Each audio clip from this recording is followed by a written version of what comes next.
ఆంధ్రప్రదేశ్ రాజకీయాల్లో అమరావతి అంశం మళ్ళీ చిచ్చు రేపుతుంది. గత 10 ఏళ్లుగా అపరిష్కృతంగా ఉన్న రాజధాని సమస్యలకు ముగింపు పలకాలని భావిస్తున్న తరుణంలో కేంద్రంలోని మోడీ ప్రభుత్వం తీసుకున్న ఒక నిర్ణయం ఇప్పుడు చర్చనీయాంశంగా మారింది. ఆంధ్రప్రదేశ్ విభజన చట్టం 2014 ప్రకారం రాష్ట్రానికి ఒకే రాజధాని ఉండాలని, అందులోనూ అమరావతికి చట్టబద్ధత కల్పించాలన్న ప్రతిపాదనపై కేంద్రం కొన్ని సాంకేతిక మెలికలు పెట్టినట్లు సమాచారం అందుతుంది. అమరావతిని ఏకైక రాజధానిగా గుర్తించే క్రమంలో చట్టబద్ధమైన స్పష్టత కోసం విభజన చట్టంలోని సెక్షన్ 5వ సవరణ అవసరమని రాష్ట్ర అసెంబ్లీలో తీర్మానం చేసినప్పటికీ కేంద్రం నుండి వస్తున్న సంకేతాలు మాత్రం మిశ్రమంగా ఉన్నాయి. ముఖ్యమంత్రి చంద్రబాబు నాయుడు అమరావతిని ప్రపంచ స్థాయి నగరంగా తీర్చిదిద్దాలని పట్టుదలతో ఉన్నారు. ఇందులో భాగంగానే అసెంబ్లీలో ప్రత్యేక తీర్మానం ప్రవేశపెట్టి కేంద్రానికి పంపారు. అయితే ఈ ప్రక్రియలో కేంద్ర ప్రభుత్వం చట్టబద్ధత విషయంలో ఆచితూచి అడుగులు వేస్తుంది. అమరావతికి శాశ్వత హోదా కల్పించే విషయంలో ఇతర ప్రాంతాల అభ్యంతరాలు లేదా భవిష్యత్తులో వచ్చే న్యాయపరమైన చిక్కులను దృష్టిలో ఉంచుకుని కేంద్రం కొన్ని కఠిన నిబంధనలను తెరపైకి తెచ్చినట్లు రాజకీయ వర్గాల్లో ప్రచారం జరుగుతుంది.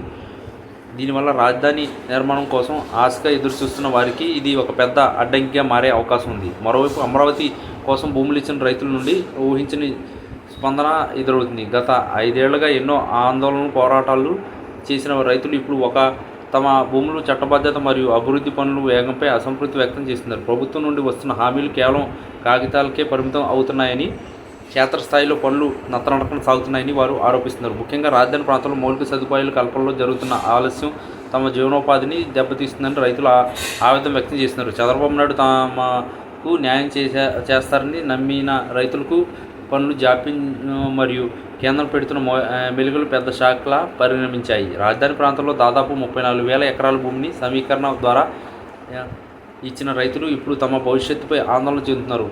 పేటల కేటాయింపు, అభివృద్ధి మరియు కౌలు చెల్లింపుల విషయంలో ప్రభుత్వం వ్యవహరిస్తున్న తీరుపై కొంతమంది రైతులు న్యాయపోరాటానికి సిద్ధమవుతున్నట్టు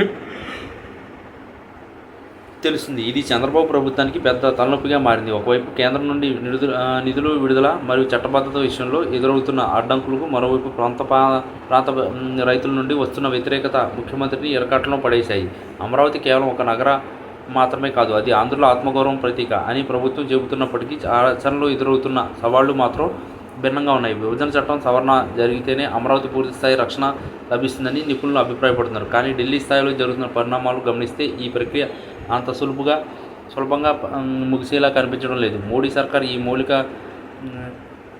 మెలికలను ఎప్పుడు తొలగిస్తుందో, రైతులకు ఇచ్చిన హామీలు చంద్రబాబు ఎప్పుడు నెరవేరుస్తుందో వేచి చూడాలి. ప్రస్తుతం నెలకొన్న ఈ ఉత్కంఠభరిత పరిస్థితులు ఏపీ రాజకీయాల్లో కొత్త మలుపులకు వేదికగా ఉన్నాయి.